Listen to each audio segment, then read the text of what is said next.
hallelujah. Beautiful yellow roses. Dito pa rin sila. Giant roses. Thank you, Jesus. Salamat po.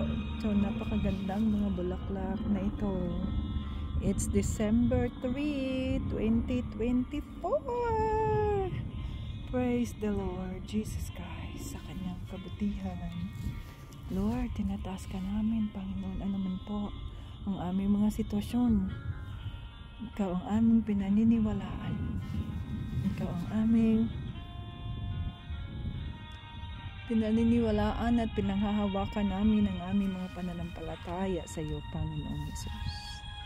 Sabi mo sa mga salita, now faith is the assurance of things hoped for, the conviction of things not seen. Hebrews 11:1.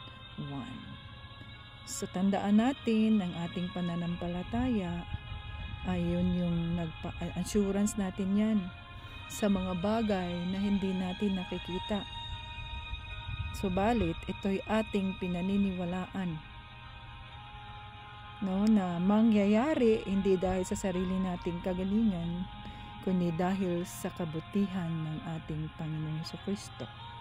So kaya tayo, patatagin natin ang ating mga pananampalataya kay Panginoong Jesucristo.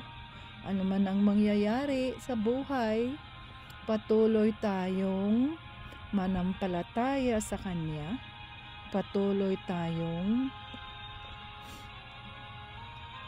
panghawakan ang Kanyang mga pangako sa ating buhay upang sa ganoon ay hindi tayo mawala sa Kanyang presensya. Yan ang mga roses. Thank you. Thank you, Father God, Lord Jesus, Holy Spirit, sa napakagandang mga bulaklak na iyong nilikha. Thank you, Holy Spirit, sa iyong mga salita na nagpapatatag sa amin sa araw-araw, na kailangan naming patatagin ang aming pananampalataya sa iyo. Oh, hallelujah. We praise you. We adore you, Jesus. Glory and honor unto your name. Guide us with your Holy Spirit and lead us in every step of the way. God bless everyone, and Jesus loves us. Bye-bye.